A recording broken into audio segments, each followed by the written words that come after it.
Hey there, everybody. This is Perry again. This is just a little shop update. It is January 2016, and I thought I'd just give a little update on where things are at. I did a little bit of moving around, and I got the hard hinge in its semi-permanent location. This is sort of rehab version 2.0.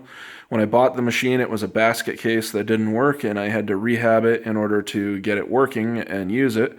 And it made a lot of good parts for me and was a really excellent machine.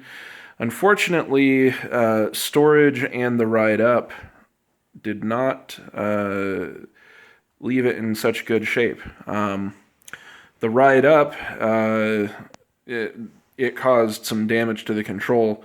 The control goes there, and it's got a plastic face, and everything hangs off of nutserts that are in the plastic, and every one of those nutserts broke. And so the entire guts of the machine, or the control, were just sitting down in there, and the monitor was kind of leaning back from the face, and the face was bolted in, and it was a sad state. And when I stored the machine, everything was totally fine, but due to logistics, I had to move the machine onto the trailer, and I tarped them, but I had a rainstorm in July of 2014, like a year and a half ago, and the tarp failed, and so water got inside the machine through the top here, and it did a little bit of damage. This is really superficial damage. This is all really easy to fix. But nonetheless, there's some flash rust that needs to be cleaned up. I still have a machine completely full of stainless steel chips and swarf from the last job that was run on it, which, as you can see, there is a blank still sitting in the spindle from the last job that ran, 6 years ago? So, yeah, this machine has been sitting for a while, but because of servo drive problems, I couldn't sell it, and, I really like this machine. It's really accurate, and it made really good parts. So, there will be YouTube videos documenting the rehabilitation of this machine and bringing it back to life. Right now, I've just got it sitting on 4x6s. I just used a pallet jack to move it, but where it's sitting is where the Fadal used to be, and here's the Fadal. The Fadal is basically, it's all good. Mechanically, it's all back, to good shape. I've got, you can see the dolly that I built to move it across the floor. The situation with the Fadal is that I did all this work to it to make it work nice, and now it looks like crap. And so the next phase of its rehabilitation is cosmetics. So I foresee, a couple bottles of castor oil super clean, and some cans of Rust-Oleum medium or dark gray machine enamel. And you can see some tests I was doing here. I cleaned up the sheet metal, and I was just shooting some paint on there to try to match that color, but unfortunately Fadal used like a sort of a blue machine gray, which, this is a lot like what Shizuoka used on their machines. It's like a blue, so this thing's just gonna get completely repainted. I think the entire machine's gonna get redone in machine gray. Just because that's what I have available, and it needs paint. I mean, a lot of it's okay, but there's a lot of stuff that just looks terrible, like down there. That's just going to get all super cleaned, and some spritz of paint on it. The hard hinge, it's in a similar state. It needs some super clean. I just want to show you real quick what I was talking about on the drives. Let me pull this cabinet open. These cabinets are so weird. Okay, so here's the high voltage cabinet. Let me get some better lighting here. Yeah, I don't have a light over here. So there's the spindle drive. It's a FANUC spindle drive. There's all your optical relays. There's the buck boost transformer. That's a buck transformer there. That's a high voltage transformer. But this is where I retrofitted the drives. Let me, yeah, that's a little better, so I'm not blowing you out. These are Servodynamics Ruby drives. They're an AC-DC drive. They can either run brushless DC or brush DC motors. So 3-phase brushless DC with Hall effect commutation. Anyway, I did this retrofit like 2009, and the drives never quite worked right. So either I'm going to end up fixing the drives by, whatever tuning problem it may have, or I'm going to replace the drives, one or the other. I'm not married to them, but I've got a lot of time invested in them. So if it's just a quick tweak in the drive config, to make them stop behaving badly, then that's what I'll do. So anyway, that's why I couldn't sell the machine. And, I'm not really too upset about it. I've got about $9,000 invested in this machine as it sits. So, I really doubt that I would, have been break even. So, but, that's an old servo or a spindle drive right there. But I fear the day that it breaks.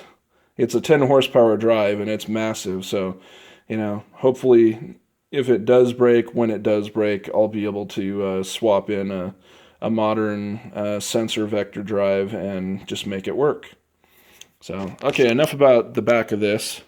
Let me just show you real quick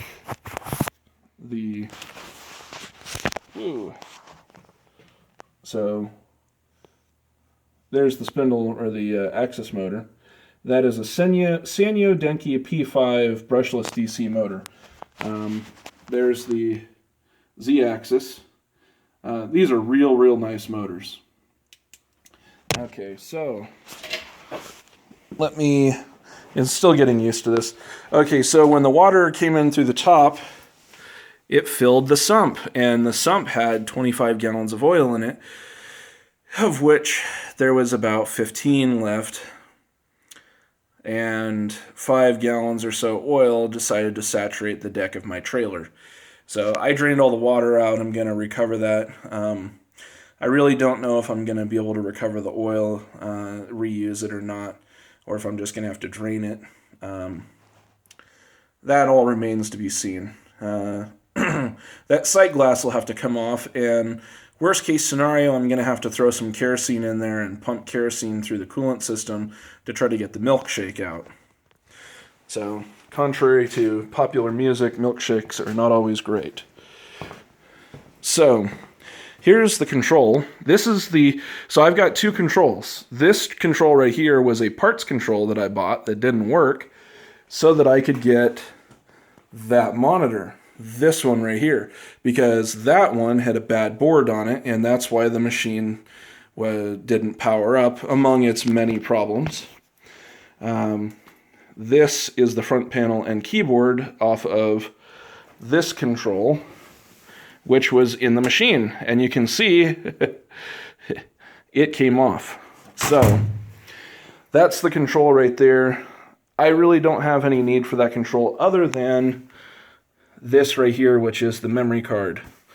So fortunately, the batteries still hold a charge on the memory card. I'm going to have to recommission the machine because the main battery was dead for the CPU backup.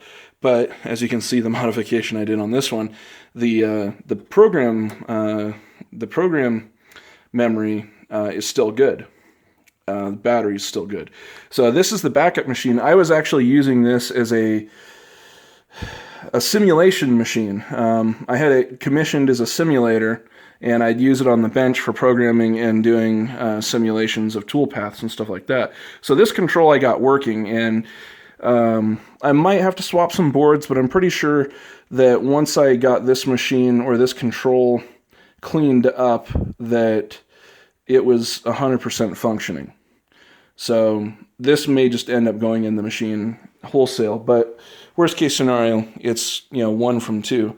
I can tell you right now, this one right here, you can see the burn-in on the CRT, and then you look over here, the burn-in is not quite as strong. So I'm going to swap the board from this monitor onto this frame and clean up that, and that CRT is going to go back in the control because it has less burn-in.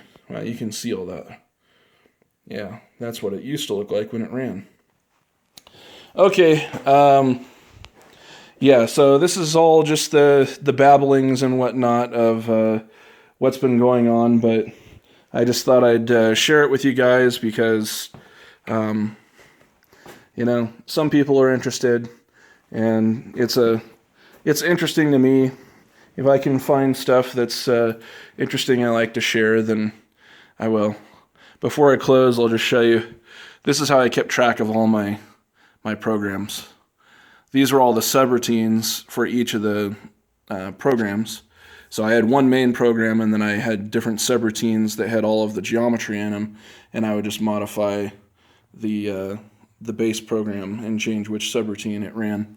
So you see, like, these are program numbers: face, bore, turn bushing, hub pilot, blah blah blah, turn part. These ones right here. This is these had to do with the retrofit, I believe. Let's see, 27,000, 13,500. Yeah, this is these are the voltage conversion numbers, I believe, if I recall correctly. So this would be X because that was 1,000 counts and 2,000 counts, and then I'm not sure. Anyway, I had to play with that when I commissioned the machine, so I'm going to end up having to futz with that again, read the manual. But anyway, signing off. Thanks for watching. Bye.